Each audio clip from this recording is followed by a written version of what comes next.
You're listening to The Services Brief, part of Main Street Media. I'm Taylor. It's Friday, May 22nd. Today's Business Spotlight, plus the three numbers that mattered this week.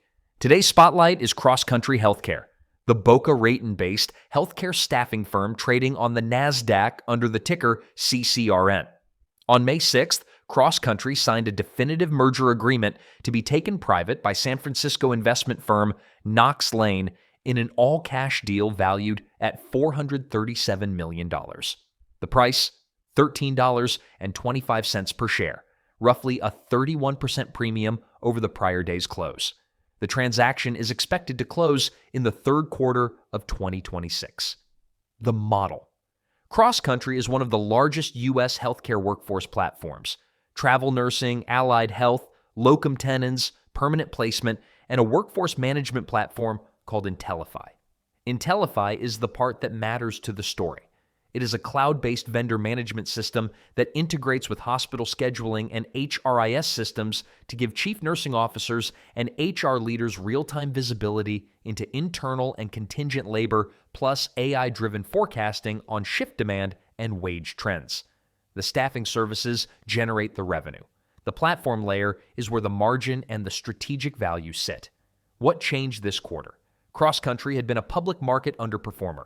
The travel nurse boom that defined 2021 through 2023 normalized billing rates came down, and the equity traded sideways for 2 years. The Knox Lane bid puts a 31% premium on the public price and pulls the business private at a valuation the market would not give it. The strategic decision other owners should be watching is what Knox Lane is paying for. Here's what they are paying for and why every service business owner needs to see it. Cross Country is at its core a staffing service business. Revenue is project-based, lumpy, and the unit economics depend on bill pay spread and recruiter productivity. That is the same chassis as a commercial cleaning company, a temporary labor agency, an HVAC services platform, or a managed services IT shop. The market repriced that chassis down. What Knox Lane is paying a premium for is the platform. The NFIB data layer sitting on top of years of healthcare staffing transactions. That layer turns a transactional staffing book into a contracted, integrated, data-rich relationship with the hospital customer. That relationship is harder to dislodge, more expensive to replace, and worth more in private hands than the public market would assign. The owner impact question is direct. What does this mean for someone running a service business with employees? It means the operational data and integrations you have already paid to build are an asset class, separately from the labor services on top of them. If you run a staffing firm, a commercial cleaning operation, a managed services shop, or any service business with a multi-year customer base and embedded scheduling or operations data, you have a platform-style asset hiding inside a services P&L.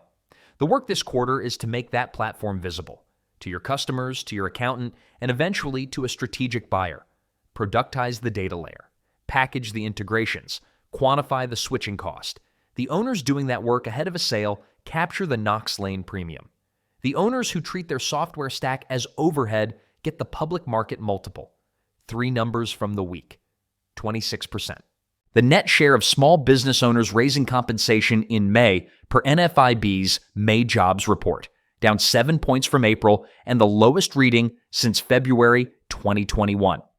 The takeaway for a service business owner: the defensive wage bumps you made through 2024 and 2025 are no longer getting bid up at the same pace. That is real margin relief on labor.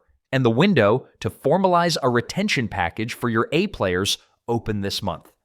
$1.2 trillion. The total addressable market SRS Distribution now sits in after Home Depot's subsidiary closed its acquisition of Mingledorff's, the 42-location southeastern HVAC wholesaler, on May 11th.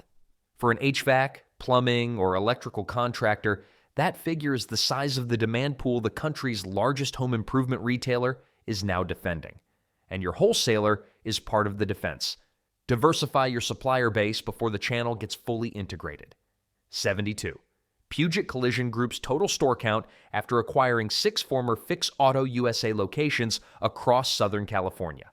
Announced May 14th. The takeaway for any service business owner in a fragmented category: The regional consolidator is not finished. If you operate near Tustin, Long Beach, Carlsbad, San Clemente, Oceanside, or Signal Hill, your nearest competitor just got absorbed by a 72-store chain, and the same arc is playing in your zip code on a clock. That's it for Friday. Find all of Main Street Media's shows wherever you listen. Subscribe, leave a review, and I'll see you Monday for the Cross Industry Briefing.